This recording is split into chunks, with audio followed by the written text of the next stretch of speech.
For you. He's been signed to Nottingham Forest. What can they expect? In fact, there are several questions about Danilo for you tonight. Can we start with that? We can, yes. Yeah, this is a bit of a coup, I think, for Forest. He's a left-footed central midfielder, very lithe, very athletic, who very mobile, dynamic, gets around the pitch very well, wins the ball, breaks up opposing attacks, passes pretty well, and he's off and on the move and linking up with the next phase of play.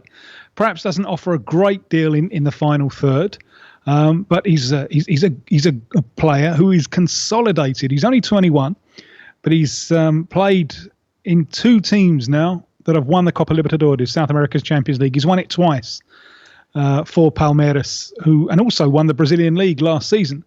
So this isn't just a promise. This is a reality. I think for a few months, not so long ago, he was probably the best player in domestic Brazilian football for a little while.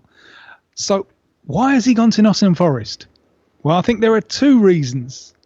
Because a few months ago, last transfer window, he's been linked with Arsenal, and there are other clubs who wanted him. I think that there are two reasons. One is he just fell off a little bit second half of last season. Now, my interpretation of this is he got a call up to the Brazil side in the friendlies in June when they went to Japan and South Korea. He didn't get on the field. And my interpretation, this could be rubbish, but it seems to fit the facts, is that step up was a little bit steeper than he expected. Wow. I'm with the big boys now in Brazil, and I'm maybe not quite as good as I thought I was. And I think that was a little bit of a blow. So he went backwards a little bit towards the second half of last season. I wouldn't see that as a major concern. That's just a little bump on the road. The other reason that he's gone to Forest now is that Forest have stumped up the cash, and it's around 20 million. And this has so much to do with the way that the market works now. And a lot to do, in fact, I think, with the way that when Real Madrid signed Vinicius Jr., it's changed the market. And Real Madrid bought him at 16. They couldn't take him until he was 18, but they bought him at 16 before he played a senior game.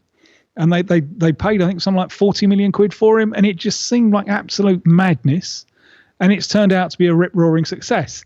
And the model now that the big European clubs are having is buy them before they're 22 from South America.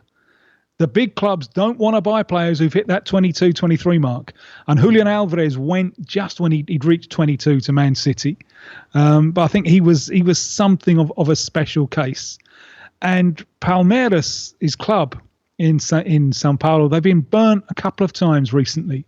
They had a couple of players, wingers, who they really thought they could get a lot of money. There were big offers for them, and they no, we're going to hold on to him another year. Surely when they're 19, they'll be worth more than they were when they're 18. And in these two cases, it didn't work like that. The players suffered injuries or loss of form, and Palmeiras ended up getting much, much less for these two players than they would have done had they sold earlier. So Palmeiras were a little bit worried that they were going to miss the boat. If we don't make the sale now, it's not going to happen. So who is it who's offering the money now? Well, it's Notts Forest. So it's Notts Forest who've got him. Not in any kind of player exchange deals. No, cash. There's your cash. Take it away and enjoy it. So those are the two reasons I think he's ended up at Forest. I don't think he's going to need a lot of adaptation time. It will come as a shock, the extra speed of the game. The position where a lot of Brazilians have found it hardest to adapt to European football has been central midfield. There just isn't the time to turn and pirouette and decide what you're going to do with the ball. You've got to do it quickly. But I think that comes quite naturally to him anyway. He's the thing that stands out with Danilo is the dynamism of his play. So I think and I hope that Forest have done a good piece of business here, because I think they've got a player who's going to be very useful to them. We've got Rashid the Bucks quiz with us in Cheshire.